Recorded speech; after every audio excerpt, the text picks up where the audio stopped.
Welcome to the LGBTQ Real Estate Podcast, connecting LGBTQ homebuyers, sellers, and real estate pros since 2007.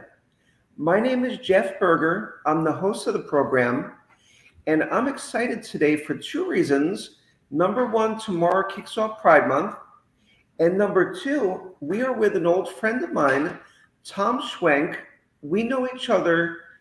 We were just speaking before we hit record. We were at a conference together in 2015, the NAGREB LGBTQ Real Estate Conference. And before that, we were even working together doing marketing. So we are working together doing LGBTQ real estate marketing for, I would say, close to 10, maybe 15 years, right? Sounds right. Yeah. So let's get into it. We typically do 15 minutes. We keep everything brief. We know people's attention spans are short. We started this podcast with the mission to connect LGBTQ homebuyers and sellers with real estate professionals such as yourself, Tom. Tom is a fantastic realtor, been in the business for many, many moons in Galveston Island, Texas. Tom, welcome to the show. Hey, thanks, Jeff. It's great to be here. Great to visit with you earlier.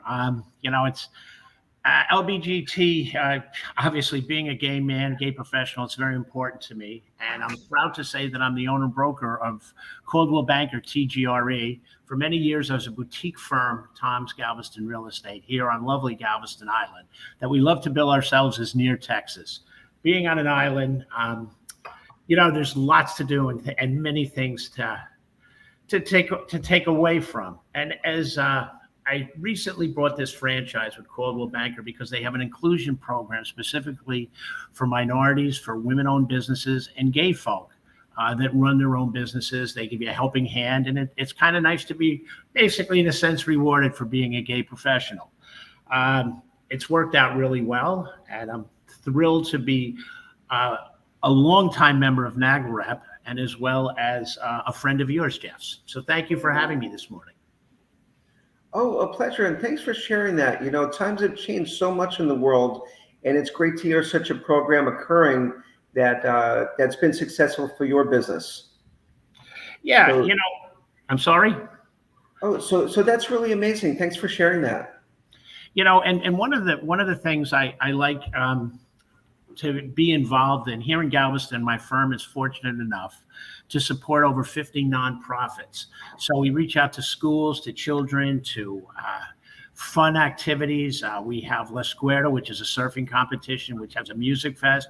We also do things with the Nia Cultural Center, which, Galveston's the birthplace of Juneteenth. That's coming up, and that's a pretty marvelous thing, and I'm happy to be involved with that. I didn't know that.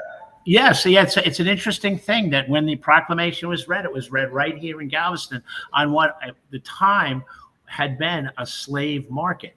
So the idea that that's in our downtown and there's a beautiful mural commemorating what we've done, how far we've come, and of course there's a lot more to do.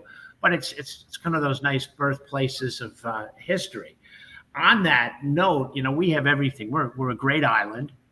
We have the longest and largest historic homes tour in the country. Most people don't know that. We have Victorian inventory that surpasses Charleston, which surprises people. Add to that a great beach. We're the first beach for most folks in the Midwest and Texas. So we got a lot to offer here. That's awesome. You really sound passionate about your company and your community. So that's really nice. I've never been to Galveston. I've been to Austin, been to Dallas, been to, mostly for conferences. I go to a lot of real estate conferences, but there's so much in your area. You sound so passionate. Share with us about what you love living in your community, why you love living in your community. For example, what are your favorite parts of town? There's a lot of arts. There's a lot of great dining, whether it be coffee shops or wine bars. You share with us a little bit of the history, which is great. I'm typically a historian. I love that. But culturally, share with us a little bit about Galveston in a nutshell.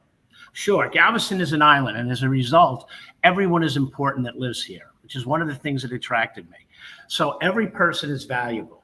So we have a myriad. We're a very racially diverse city. As I said, we bill ourselves as near Texas. You mentioned Austin first. We're a very tolerant, diverse place as well. We're very blue in a sea of red. But we have immigrants from everywhere. Every neighborhood had neighborhood grocery stores at times. And you may or may not have known in 1900, we had the most devastating storm in U.S. history until recently. We're over 5,000 people. Heard of that. That were killed. They raised the island 17 feet to protect us with a great seawall. Because of that, now we have a leading medical center, UTMB, that brings in patients and doctors from all over the world. So we had a lot of different thoughts. We have a symphony. We have an Actors Equity Theater.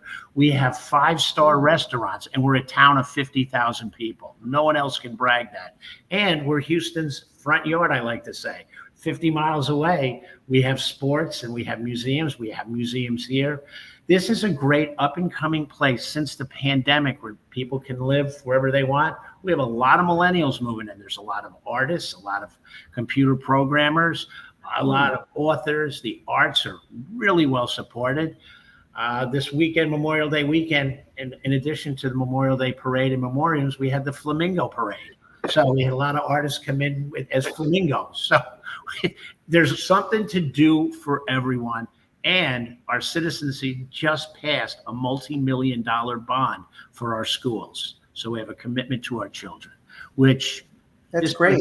This place has been great to me and my family. I have a nephew and a brother who work with my firm.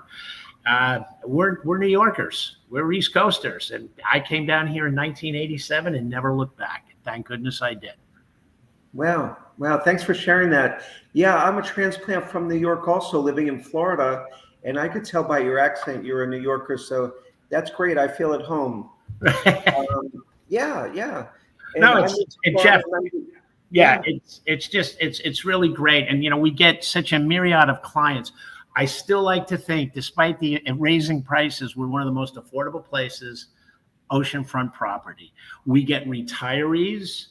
We get young folks starting their careers because we have this great medical center. We also have Texas A&M. We're the only community in Texas that boasts both Texas A&M and the University of Texas. So we get a lot of students who decide to make this home, which everyone is exposed to quite a few folk. And I think and everyone realizes, I mentioned we're an island, that everyone's valuable. So the amount of volunteerism in this town is amazing. And I'm proud to be part of it. That is amazing. And, I think you're one of the best guests we've had that really described their area so well, because you are passionate about your community.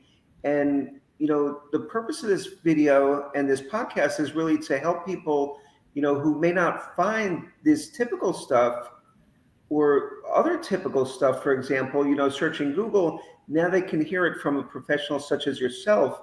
So this is really interesting. And I didn't know so much about Galveston, especially like you said, its proximity to Houston with the arts and the sports. And so if you want to be on a small island, with a fairly large population, a beautiful area close to the beach, you've also got everything else in Houston that a large, urban area would offer. So that's nice. And I know from speaking, we've been working together with the LGBTQ community for so many years. Tell us personally what you love so much about working with the LGBTQ community. Well, what I really do love about it is it's real easy as you get older to be successful and kind of just hang around. But the more I lock into that community, I'm kind of seen as a role model, which is kind of nice, maybe a mentor. But I've also learned so much from the younger folk here. There is a new group that started called Queer Alliance, which is a subset of the Houston Lesbian and Gay Chamber of Commerce. And they have weekly or monthly meetings, and some of them are fun and some of them are educational. And I've been thrilled to be a sponsor of some of those. And it's really nice to be able to see young folks who are married, who are out, who have traditional jobs that you never could have done back in the 70s and the 80s when I was coming up. So as a result, it's kind of it's nice. And with the political climate now, and especially in Texas, with the things that have been going on in the State House and how diversity, a good friend of mine just lost their job at Texas A&M because he was the chair of the diversity program, and there's no more of them as of Friday. And wow. So it's nice to have a support system. And as I go back to the fact that most people down here really don't care about people's lifestyles. What they care about is, are you a good person? Adding on to, helping out the gay community here is easy because everybody is nice.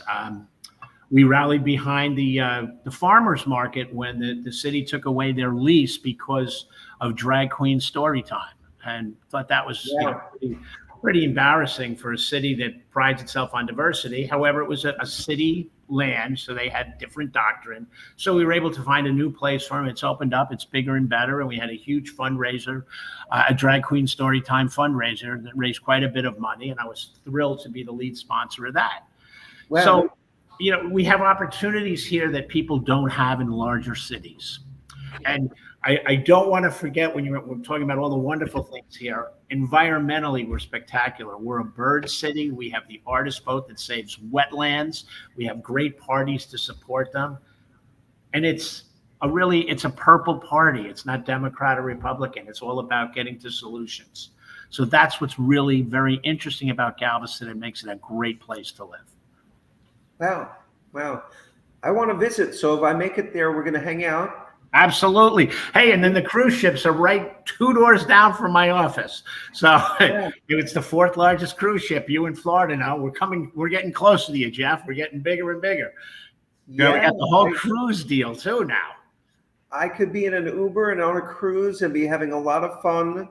If you like oysters, which I'm guessing you probably do, we would have a lot in common. Oh, yeah, absolutely. Hey, the renowned seafood restaurant Katie's, that was a reality show, catches 75% of the flounder supply of the United States, is literally 20 feet from my front door. So you want fresh seafood, you got it, my friend. Yeah, I know that's a big thing out there in the Gulf, and love it. Wow. Okay. And like Florida, we don't have an income tax. So, hey, another thing to consider. Great. We have no state income tax. So, yeah. Well, that's important to know also for someone that's thinking of moving. Very good. Yeah, that's awesome. So, you've talked so much about, the area of Galveston and what it has to offer. And I think that this has been so informative for someone that has been watching, to find out and know so much about it. And, especially now they have someone such as yourself. Like you said, you work with your nephew as well. They have a great family to work with if they're, seeking to buy or sell a home in Galveston. They have a great advocate in you. So, of course, we'll include all of your personal and business information, your email, your website is there, tomgalvestonrealestate.com. We'll include your email and phone number as well. For the user that is watching this show, okay, a couple more questions I wanted to touch on. There's probably a diverse housing stock in Galveston. So we're not necessarily, referencing what's for sale now, because someone may watch this video, 6 months from now, a year from now on YouTube, it'll have a duration. But share with us a little bit about the diversity in the housing stock. I'm sure there's, beachfront condos, single family homes on the beach, but then there's also, great downtown apartments, I'm sure, and homes with walkability. Why don't you share it? Because you know so much more than I do. I'm just kind of asking the question. The downtown area has had some wonderful historic restorations of banks and schools that are now apartments and condos. We have a lot of downtown living. It's walkable. It's very easy. Further east, the east end of the island is much more of the historic Victorian mansions, because this was a very wealthy community in the 1800s. And I have a house on the market right now from 1869. So you see, there's a lot of that if you like history. We have the young couple in town, Michael and Ashley, that restore Galveston. So, but then in the middle of the town, we have wonderful bungalows. They're great for young folks. They're 2 and 3 bedrooms, 1 and 2 baths. They're great, again, walkable to the seawall and all the attractions there. Then we have some neighborhoods, almost suburban neighborhoods, but are close to the beach, so kids can ride their bikes to the beach if they'd like.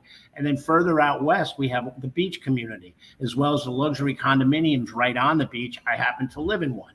I have a 10th floor overlooking the Gulf. But we also have all the large beach houses for investors, as well as beach cottages. So there's something for everyone, for every budget. We have a huge rental market because of all the schools and students we attract. So there's something for everyone. And if you live in the furthest east quadrant, you don't need a car. I mean, you can get around a bike, a skateboard, roller skates, which many do. And of course, there's a great surfing community as well. So we've pretty much got anything anyone wants. And we look forward to anyone. So anyone that's watching, please just call me, talk to Tom or Tom's team, and we'll help you out. Great, great. Well, I know they're in great hands. That's why we welcome you to the show. So that's very generous of you, and I know you're so professional, and you would do your best for everyone. Oh, absolutely. And absolutely. That's a high ranking. You know, I wouldn't just say that about anybody. I know you well. So lastly, our last question: when you're not selling homes, okay, what do you like to do in your spare time? Well, you know, it is funny. My husband Jack and I have been together it'll be 40 years next year, and you know, we're frickin' frack. You know, basically, as we get older, you know, walking on the beach is lovely. Visiting with friends, we both, or I really more. He's slowed down a little bit. I'm just an active volunteer. I'm on about 6 different boards in town, and that's pretty much where I get all my energy. And as I say, I used to love to fish. I don't do it as much as I wish I could, but overall, it's just being out. It's a great place to take a walk, and I do a lot of that. That's really, you know, besides, you know, the typical stuff, going to museums and reading books, just hanging around is really, it's a nice thing. We're not so busy here as people seem to be in other places, which I really cherish. Great. Take time to enjoy life. Yep. Great. Great. Well, that wraps it up. This was a great show. It was really nice to share this time with you, Tom. And I'm glad that the audience, people that are viewing this, know more about Galveston and yourself as a professional. And we typically end each show with 2 thumbs up. Okay. There you go. The world is looking up. We'll never forget that. And, thank you, Tom. It was great for you to enjoy the show with us. Hey, Jeff, thanks for having me, and have a wonderful day, and appreciate it. It was great to talk with you. Visit. Yeah, the feeling's mutual. Okay, bye-bye. Bye.